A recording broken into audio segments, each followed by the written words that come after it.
ពុជាយកចិត្តទុកដាក់ខ្ពស់លើសុខទុក្ខយោធិនខ្មែរទាំង18រូបដែលកំពុងស្ថិតនៅក្រោមការឃុំក្រងរបស់ថៃនិងជំរុញឲ្យថៃដោះលែងតាមការសន្យារបស់ខ្លួន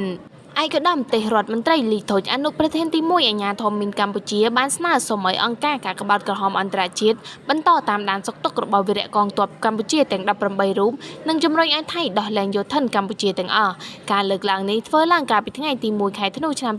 2025អំឡុងពេលនៃជំនួបពិភាក្សាការងាររវាងឯកឧត្តមនិងលោក Giles Gabonia អនុប្រធានអង្គការកាកបាទក្រហមអន្តរជាតិខណៈឯកឧត្តមកំពុងចូលរួមកិច្ចប្រជុំលើកទី22នៃរដ្ឋភាគីអនុសញ្ញាអូតាវ៉ានៅទីក្រុងហ្សឺណែវប្រទេសស្វីសឯកឧត្តមទេសរដ្ឋមន្ត្រីបានថ្លែងអំណរគុណដល់អង្គការកាកបាទក្រហមអន្តរជាតិដែលបានផ្ដល់កិច្ចសហការនិងគាំទ្រដល់កម្ពុជាក្នុងការទាមទារឲ្យដោះលែងវីរៈកងទ័ពកម្ពុជាទាំង18រូបដែលត្រូវបានចាប់ខ្លួននិងដាក់ឲ្យស្ថិតនៅក្រោមការឃុំក្រងដោយខុសច្បាប់របស់យោធាថៃ